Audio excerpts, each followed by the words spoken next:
শিক্ষায় নিয়োগে দুর্নীতি মামলার তদন্তে দুদিন আগেই আপনাদের নিশ্চয়ই মনে থাকবে যে ক্ষুদ্র কুটির শিল্পমন্ত্রী চন্দ্রনাথ সিনহার বোলপুরের বাড়িতে হানা দেয় ইডি এবং ভোটের মুখে মন্ত্রী চন্দ্রনাথ সিনহার বাড়ি থেকে উদ্ধার হয় 41 লক্ষ টাকা। এই দাবি করে নির্বাচন কমিশনে এবার চিঠি দিল ইডি। টাকার উৎস নিয়ে যথাযথ জবাব দিতে পারেননি মন্ত্রী, লঙ্ঘিত হয়েছে আদর্শ আচরণ বিধি, এমনটাই অভিযোগ করেছে ইডি এবং সেই অভিযোগ করে নির্বাচন কমিশনে ইডি চিঠি দিয়েছে। দুদিন আগে চন্দ্রনাথ সিনহার বোলপুরের বাড়িতে একেবারে ম্যারাথন তল্লাশি অভিযান চালায় ইডি এবং সকাল সকাল ইডির আধিকারিকরা সেখানে পৌঁছে যায়। যেই সময় মন্ত্রী বাড়িতে ছিলেন না, তারপর মুরারই থেকে তাকে ডেকে পাঠানো হয়। তিনি মুরারইতে ছিলেন তার গ্রামের বাড়িতে, সেখান থেকে তিনি দুপুর নাগাদ চলে আসেন এবং তারপর শুরু হয় জিজ্ঞাসাবাদ। কিন্তু এই যে গোটা প্রক্রিয়াটা অর্থাৎ অনেকক্ষণ ধরে যে তল্লাশি অভিযান চলে তাতে 41 লক্ষ টাকা উদ্ধার হয়, এমনটা ইডি দাবি করে। কথা বলবো আমাদের প্রতিনিধি প্রকাশ সিনহার সঙ্গে।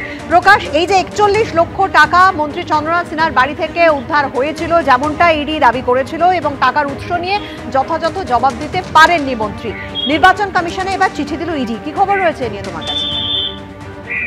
একদমই, তুমি জানো যে মন্ত্রী চন্দ্রনাথ সিনহার বাড়ি থেকে যে 41 লক্ষ টাকা পাওয়া গেছিল সেদিনই ইডির তরফে দাবি করা হয়েছিল যে মন্ত্রী সন্তোষজনক কোনো উত্তর দিতে পারেননি, তাই সেই টাকা তারা বাজেয়াপ্ত করেছেন। এবার ইডি সূত্রের খবর, ইতিমধ্যেই নির্বাচন কমিশনকে রিপোর্ট দিয়ে তারা জানিয়েছেন, অর্থাৎ ইডির তরফে একটি রিপোর্ট পাঠানো হয়েছে ইলেকশন কমিশনকে।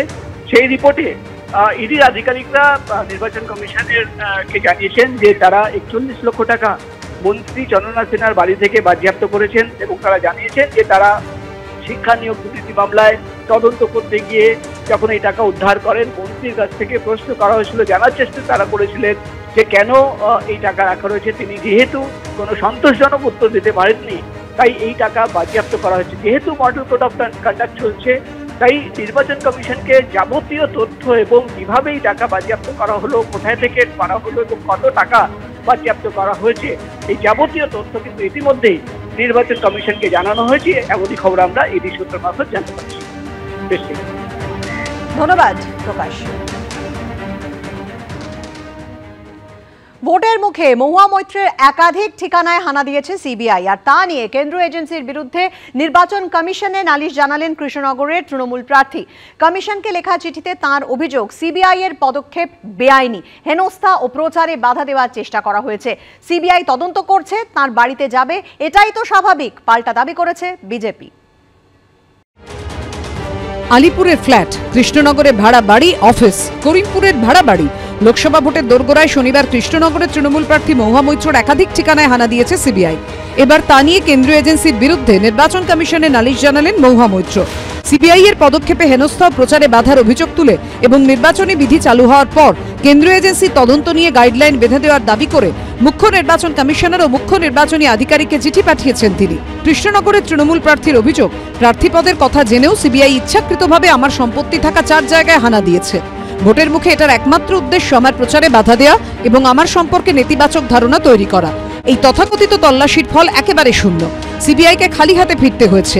এটা অবাক করে না যে সিবিআই এরকম বেআইনি পদক্ষেপ করেছে কেন্দ্রে তাদের রাজনৈতিক প্রভুদের খুশি করতে। সূত্রের দাবি, মহুয়া মৈত্রের বিরুদ্ধে ঘুষের বিনিময়ে সংসদে প্রশ্ন করার যে অভিযোগ উঠেছে তারই তদন্তে সিবিআই আধিকারিকরা শনিবার সকালে পৌঁছে যান আলিপুরের রত্নাবলী অ্যাপার্টমেন্টে। এই আবাসনে নিরাপত্তারক্ষী দাবি করেছিলেন 9A ফ্ল্যাটের মালিক ডিএল মৈত্র। তিনি মহুয়া মৈত্রর বাবা। কৃষ্ণনগরের তৃণমূল প্রার্থী মহুয়া মৈত্রর ভাড়া বাড়ি ও অফিসেও তল্লাশি চালান সিবিআই এর গোয়েন্দারা। এরপর রাতে সিবিআই এর গোয়েন্দারা তল্লাশি চালান করিমপুরের আনন্দপল্লীতে মহুয়া মৈত্রর ভাড়া বাড়িতে। শনিবার রাতেই সোশ্যাল মিডিয়ায় দূরবীন হাতে সায়নী ঘোষের সঙ্গে নিজের একটি ছবি পোস্ট করে কটাক্ষ করেছিলেন মহুয়া মৈত্র। রবিবার ফেসবুকে একটি দেওয়াল লিখনের ছবি পোস্ট করে সিবিআই তল্লাশি নিয়ে বিজেপিকে কটাক্ষ করতে ছাড়েননি কৃষ্ণনগরের তৃণমূল প্রার্থী। ফেসবুকে মহুয়া মৈত্র লেখেন, কৃষ্ণনগরে সিবিআই ইকুয়াল টু খালি হাত, বিজেপি ইকুয়াল টু খালি দেওয়াল। পরিকল্পিতভাবে সিবিআই লেলিয়ে দেওয়া হয়েছে। সিবিআই শুভেন্দু অধিকারীর নামে এফআইআর করে আর যায় মহুয়া মৈত্রর বাড়ি। মহুয়া মৈত্রকে ডিস্টার্ব করার চেষ্টা করছে। কৃষ্ণনগরের মানুষ, বাংলার মানুষ সমুচিত জবাব দেবেন। মহুয়ার বিরুদ্ধে যদি চক্রান্ত আরো তীব্র হয়, যদি অ্যারেস্ট হয়, মহুয়া মৈত্র জেল থেকে ভোট লড়বেন এবং তিনি এই ভোটে কৃষ্ণনগর থেকে জিতবেন। সাংসদ পদ খারিজ হলো, সিবিআই তদন্ত হচ্ছে। এখন তো বোঝা যাচ্ছে যে বিজেপি কতটা বেঠিক মনোভাবে চলে। আসলে আদানি কিংবা আম্বানির নাম শুনলে বিজেপির মাথা খারাপ হয়ে যায়।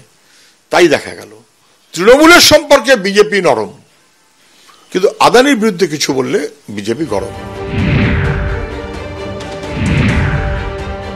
বিরুদ্ধে যে অভিযোগ আছে যে টাকার বিনিময়ে উনি ওনার পাসওয়ার্ড শেয়ার করেছেন এবং তার তদন্ত এথিক্স কমিটির প্রপোজাল অনুসারে সিবিআই করছে। তো যেহেতু সিবিআই তদন্ত করছে, সিবিআই তো তার বাড়িতে যাবে, এটাই তো স্বাভাবিক না? মুখ্য নির্বাচন কমিশনার ও মুখ্য নির্বাচনী আধিকারিককে চিঠি পাঠিয়ে সিবিআই এর বিরুদ্ধে নালিশের পাশাপাশি মহুয়া মৈত্র লিখেছেন, 1. আদর্শ আচরণবিধি চালু থাকাকালীন সিবিআই সহ কেন্দ্রীয় এজেন্সির তদন্ত নিয়ে সঠিক গাইডলাইন বেঁধে দেওয়া হোক। 2. আদর্শ আচরণবিধি চালু থাকাকালীন যেন কোনো রাজনৈতিক ব্যক্তিত্ব বা প্রার্থীর বিরুদ্ধে কঠিন পদক্ষেপ না করতে পারে সিবিআই, তার নির্দেশ দেওয়া হোক। বিজেন্দ্র সিংহ, অনির্বাণ বিশ্বাস ও সুদীপ চক্রবর্তীর রিপোর্ট, এবিপি আনন্দ।